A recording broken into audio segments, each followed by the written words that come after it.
Post-television series depression, or PTVSD, is no joke. If you don't know what that is, then congratulations, you're one of the lucky few. And if that is where you find yourself, don't worry, I'll catch you up to speed here. It's been a while, but you've finally found a new series that you're enjoying. In fact, before long, you've realised that you're not only entertained by this show, but you're borderline obsessed.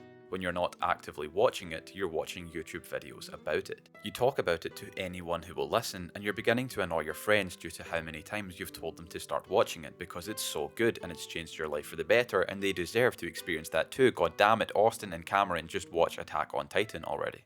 But seriously though, this might just be the best thing you've ever seen. The characters, the world building, the plot. Now this is art. At first, sure, it was just merely entertainment, but now you are completely emotionally invested in it, and oh, it's done. Yep, just like that. Now what? You sit in your room, you're sad, sure, but you're also confused. You feel a bit empty. Welcome to PTVSD. It's a sort of funny phenomenon because for most people it's nothing inherently serious and more so just a curious emotional inconvenience that is very often short-lived. Despite the name, which by the way, yes, I did come up with that myself, the symptoms of PTVSD are not exclusive to TV shows, but also video games, novels, podcasts, comic books, manga, anime, you get the point. It can be most forms of media, really, but the key thing to note is it's almost never movies. See, the key to developing PTVSD seems to be one of length. Whatever media you find yourself mourning, it needs to have been in your life long enough for you to form a deeper emotional connection with its characters and world. The way that I see it, there are normally two reasons that we can feel sort of despondent when we reach the conclusion of a long-form piece of media. The first is that, given that it is long, you've likely incorporated it into your daily routine. For example, I used to always watch an episode of Better Call Saul with my dinner, meaning it took me many months to reach the climax of that series. But when the option was no longer there for me when dinner time next arrived, it's safe to say I was not a happy bunny. Second, but far more importantly, is that when we watch, read, or play, we spend time subconsciously forming emotional, complex relationships with the characters and their world, normally not realizing just how much they mean to us until they're no longer available to hang out. You know how much it sucks when your favourite character dies in a show? Well, when the show ends, it's sort of like every single character just died all at once and now you're left behind to pick up the pieces. In more extreme cases, you may have watched the show since its conception, waiting a week between episodes and a year between seasons, meaning by the time you've reached the end, you could have easily spent the better part of a decade with that one show, and it's likely changed you as a person in more ways than one. It's probably around now that you're wondering where any of this is going. You clicked on a video claiming that reality isn't real, and you've spent the last 2 minutes listening to a strange man on the internet rant about how when TV gone, me sad. But here I am arriving at my point. I am no stranger to PTVSD. In fact, although it is not a clinically recognised diagnosis, again, I've sort of just made it up, there have been multiple occasions in my life where PTVSD has served as the catalyst for very real and very serious bouts of depression. The two that come to mind for this are Red Dead Redemption 2 and Attack on Titan. It was in 2022 though, when I finished Better Call Saul and was once again left staring into the Netflix void, that I felt a bit ridiculous. Why am I feeling like this? These characters aren't real, the actors that play them are. Their deaths aren't real either, their triumphs and sorrows, victories and defeats, they're all just the product of some writer's imagination. None of it was real, and yet the feelings I was experiencing, the sort of quote-unquote pain that I was in, couldn't be reasoned away with that logic no matter how hard I tried. They felt so real. Not to be overly dramatic, but in that moment they felt like all that was real. What could be more real than that? It was then that a question occurred to me, and that question formed the entire basis for this video. What's more real than what you feel? Before we move on to some ambiguous concepts though, I think it's important to note that we first established what I've taken to calling the benchmark of reality. To most people, the concept of reality is an extraordinarily simple one. Reality is what is. It's the tangible, the touchable, it's the material world we inhabit.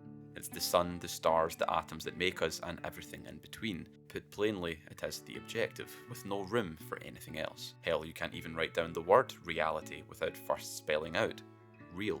On the surface, this seems like a given. Pretty much everybody subscribes to reality, and when they don't, we call those people crazy. When our friends or loved ones are being nonsensical, we say things like, wake up to reality.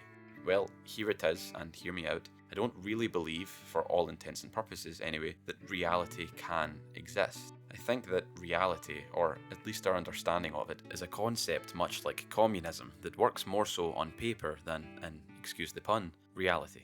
Before I go on though, you might need to take some liberties here because obviously the chair that you're sitting on is real. It obviously exists. And so does the ground beneath your feet. But if you do take those liberties, I think I'll be able to get you to a place where you'll understand what I mean when I say reality can't exist. An interesting point to start with here is that we don't or can't perceive reality as it is, but rather that we view the world through a story, that being the story of our lives. And aspects of reality are only allowed to play a part in that story based on how relevant they are to the main character. That's you, by the way. I'll give you an example. Imagine you're crossing a road and you turn to notice a car that's barreling towards you at breakneck speed. You obviously don't stop and observe the car to be a 1984 cherry red Ford Mustang with a 2.3 litre 4-cylinder engine, standing at 52 inches tall with a 100-inch wheelbase. No, you think, oh fuck, if I don't move, that car is going to kill me. You don't really have the time to perceive the car as a car. You just perceive it as life-threatening, as so you should, and promptly move out of the way. Okay, so here we aren't perceiving reality as it is in its default state, but rather we're altering and processing the information it presents us with so that we might continue to survive and act in the world. But do we only do that when it's absolutely essential, like in the case of the car? Or how about when it's only beneficial? Do we have any control over that process at all? And furthermore, if we are subconsciously altering reality, is it still reality? Or is it a bit like incorporating an old tattoo that you didn't quite like into the design of a new one? Let's imagine two elderly women enter a dining room. We'll call these women Amy and Beatrice. Let's also say that Amy and Beatrice both used to live in this house at separate times. Both women have vividly differing memories of the room they now stand in. 50 years ago, Amy's partner proposed to her in that very room. As she remembers this, a faint smile flitters across her face. Her heart warms and she feels a quiet comfort. Beatrice, on the other hand, remembers 30 years ago, her husband suffering a fatal heart attack at the dinner table. Her heart rate rises upon seeing the very same table in the same room. Anxiety overwhelms her, her pulse quickens, and she feels disorientated and nauseous. She cannot hold back the tears. Two women, two completely different reactions to what is, in reality, the exact same room.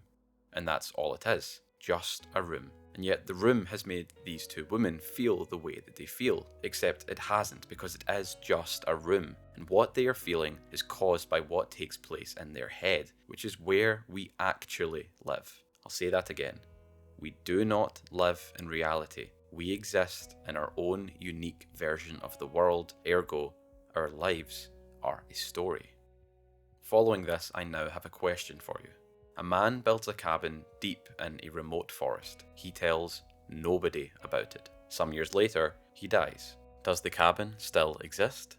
Or did it die too?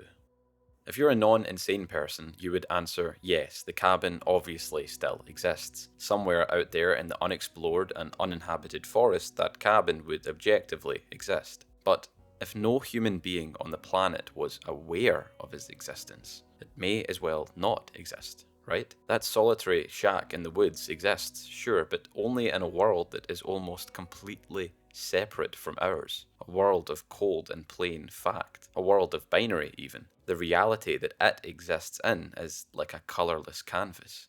Say that one day, 10 years after the man's demise, a young explorer stumbles across his cabin in the woods. After processing and interpreting what he is seeing, colour floods back into the cold, dead shack. It's gone from not existing to being the most important thing in this young man's life, if only for a few minutes. He ponders, who built this?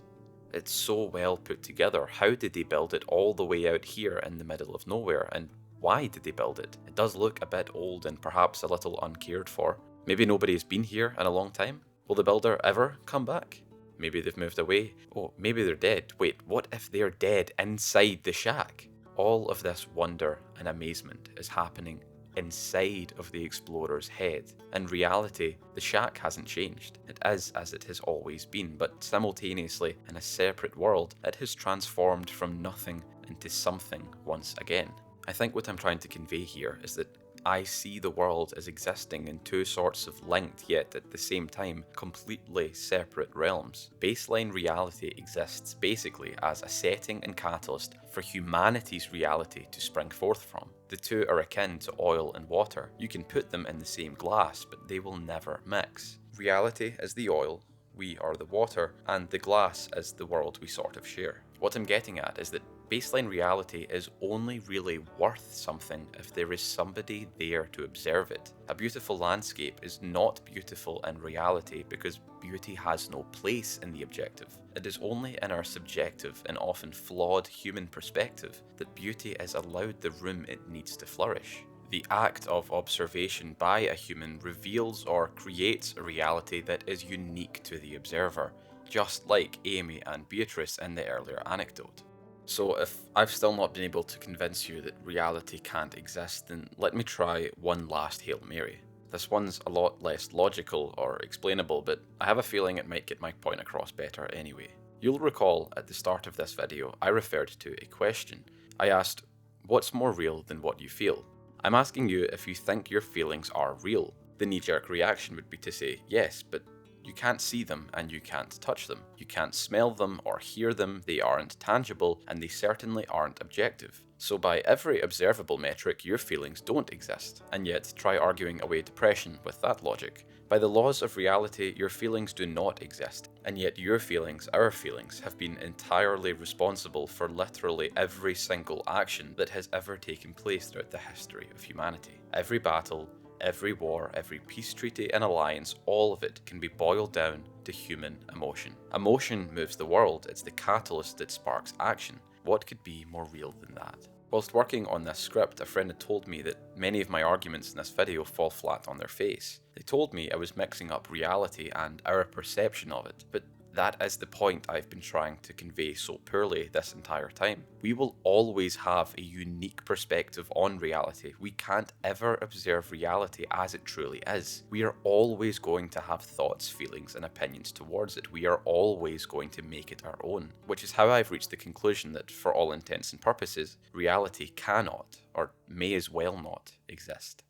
Finishing in that vein of thought, what feels more real to you? The chair that you're sitting on, or the strongest love you've ever felt? The wall of the room you're in, or the all-encompassing pain of heartbreak? It seems to me that whatever matters to you is infinitely more important than anything quote-unquote real.